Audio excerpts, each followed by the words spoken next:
Hey, what's up? What's up? What's up? What's up? What's up? What's up? What's happening? What's cracking? What's popping? What it do? What's good? What up, though? I think I've covered most of my greeting vocabulary. It's December 5th, and I am wrapping up just my quest to find artwork for this specific line of t-shirts that I'm creating for the new year. And I stumbled across a picture.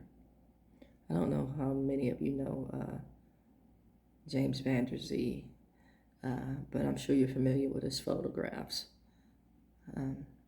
Famous black photographer.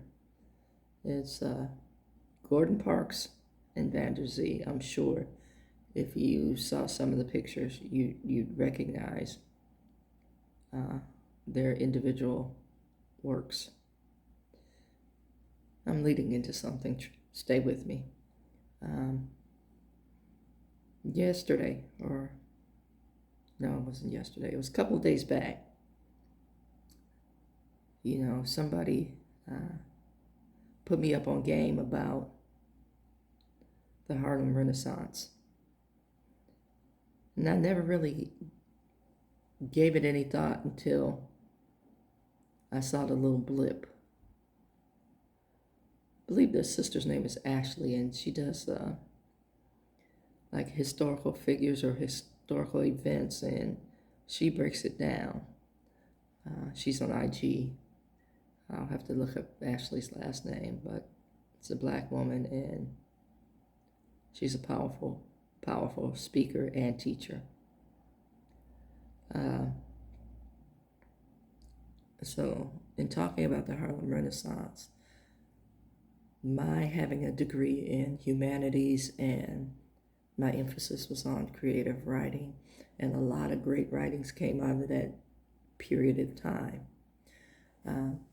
So I romanticized it. I mean, I love the picture of all the artists sitting on the stairwell of row houses, and I think about their collective works and their contributions to the black community and black history in general. And I'm in awe.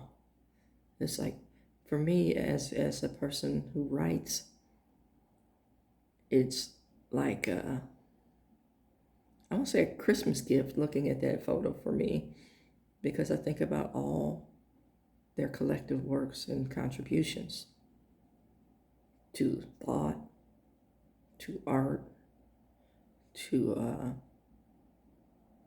spawning other writers, encouraging other writers, all while making starving look romantic. There were a lot of government subsidies during this time, subsidies for arts, and people they just came up, they came into recognition,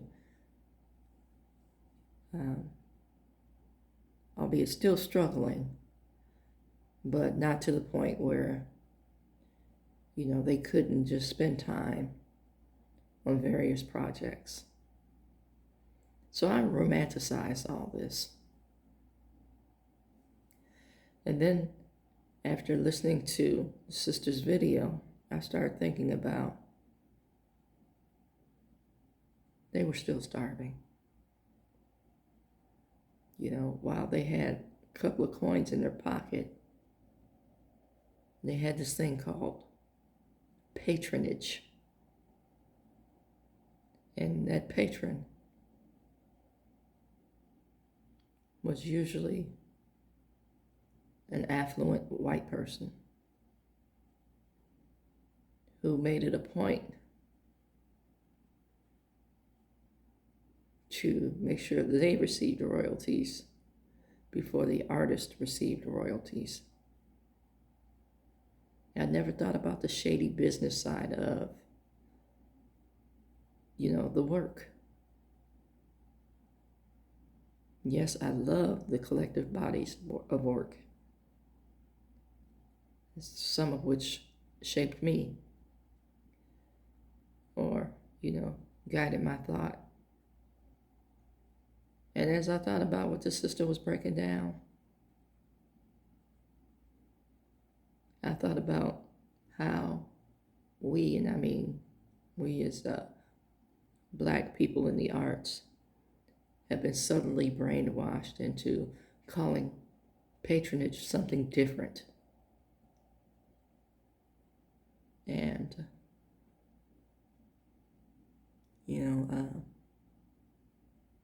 a lot of us don't encourage our own or keep our own. If you look at like record deals where people over a period of time have to fight to control their masters, look at even the terminology. And it's like all this came into my head as this sister broke this system down for me. We have racist terminology in a lot of industries and we never really think about it. Now, they're starting to change it a little bit, but I don't want us to get away from the memory of why it was called what it was called, and then it changed to make it, maybe, how do I phrase this, more palatable to capitalists. If you think about like the real estate market, when you go through a tour of homes or something, it's now called the main or the big bedroom. But for those of you in the know, it used to be called the master bedroom. Yeah, it's that deep. I often laugh at myself because I sound like the Martin Lawrence character in Boomerang, where everything was a conspiracy, and it had a story for everything. But it's real. Look at some of the systems we have in place and the languages that we use to either mask or to clearly identify what's what.